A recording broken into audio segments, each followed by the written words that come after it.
यारवा मलिया हमर भूल गईल लॉकडाउन में फसला से। रे यारवा मलिया हमर भूल गईल लॉकडाउन में फसला से। कहते रहे ऊ घरे आजा हो, कहते रहे ऊ घरे आजा हो, कातू कर तार बहरा में। रे यारवा मलिया हमर भूल गईल लॉकडाउन में फसला से। रे यारवा मलिया हमर भूल गईल लॉकडाउन में फसला से। मलिया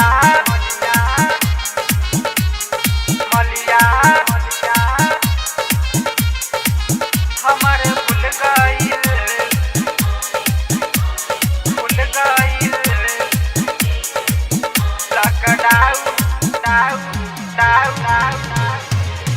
हरे यारवा घर ही कहनी जातानी बहरा में,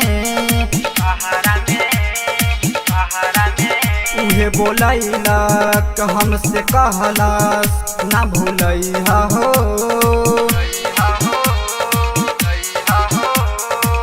हमके भुला गइल रे यारवा बानी बहरा में, बानी बहरा में, बानी बहरा में। मिस कॉल मारता हमके सतावता फसल बानी बहरा में। रे यारवा मलिया हमके भूल गईल लॉकडाउन में फसला से। रे यारवा मलिया हमके भूल गईल लॉकडाउन में फसला से। मलिया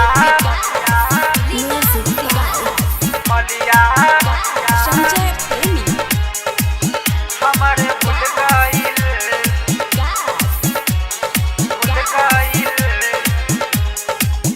लॉकडाउन।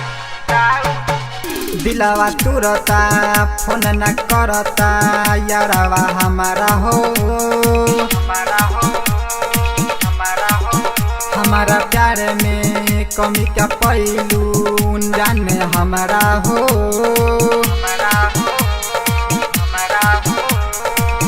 रुदल के दिलवा न तोड़ी है केहू के कहला से, केहू के कहला से, केहू के कहला से।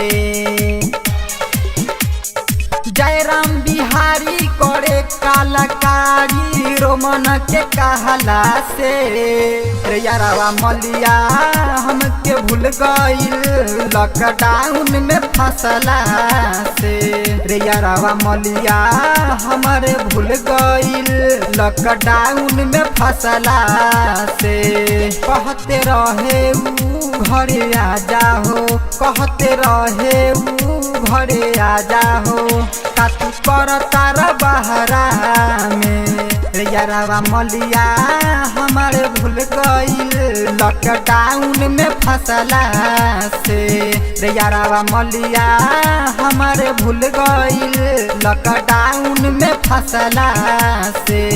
प्रेमी डिजिटल रिकॉर्डिंग स्टूडियो सीभर। कॉन्टैक्ट 9304977188।